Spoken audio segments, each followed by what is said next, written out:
Gary, Hey, always good to see you, Mark. how are you doing? I'm well, and you? Good. How was the Knicks game? Phenomenal. Yeah, I didn't even look at the score. I'm sorry. Did they win? They won big. They've been playing super well. Is that seven in a row now, right?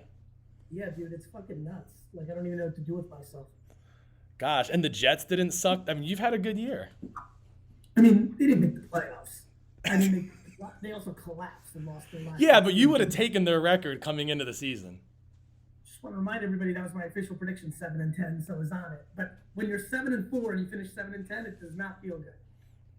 Hey, did you ever, you know how you love to go back in your content and find things that you said that came true? Did you ever grab the clip the first year the Chiefs won the Super Bowl? You had one of your five Ds or whatever where you talked about speed and how important speed was in decision making, and you talked about the Chiefs. You know they won the Super Bowl months later. So if you haven't done a little clip on that, Let's see if I can find it. yeah. I love it. How you Anyway, been? good.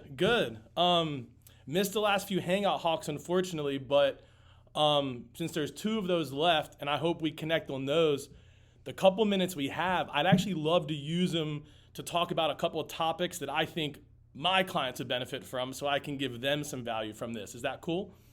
Amazing.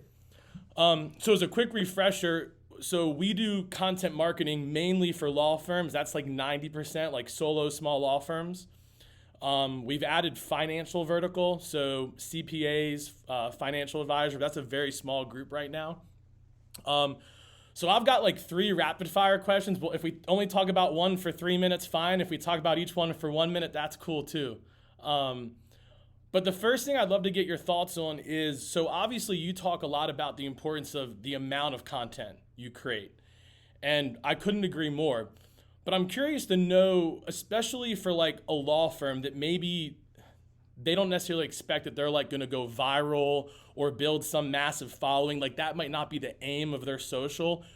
Like how important is content volume still to a law firm if maybe, going viral isn't the goal? Nobody's goal is to go viral. Everyone's goal is to go viral so the thing you actually want to happen happens. Law firms want clients. Right. To your point, you're more likely if you're a wildly attractive or ridiculously funny human to go viral than a law firm. But you don't need to go viral for a law firm. Lawyers go to networking events, go to 4-hour dinners, play 5 hours of golf with the hope to get a client. You know, if golf didn't take 5 hours, they would probably play more golf.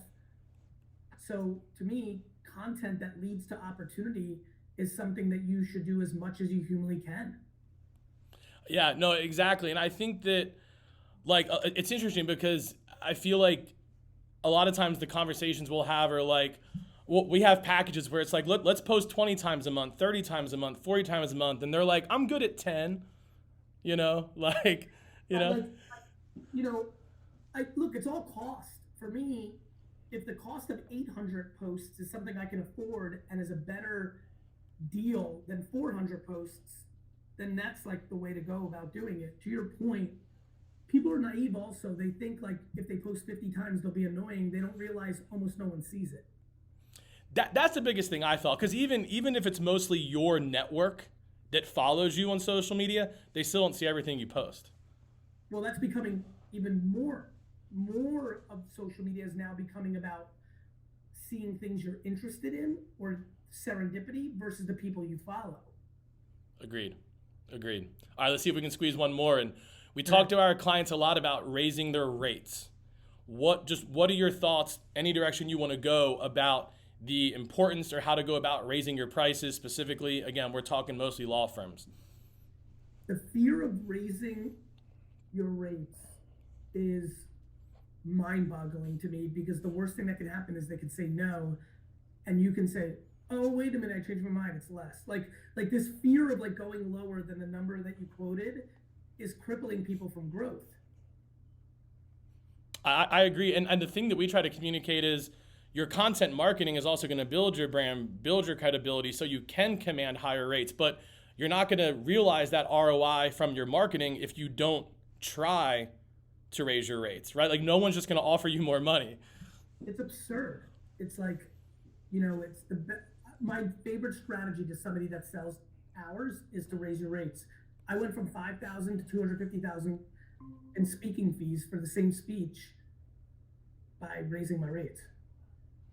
Love it. Is that our like 1 minute warning? That's you're finished.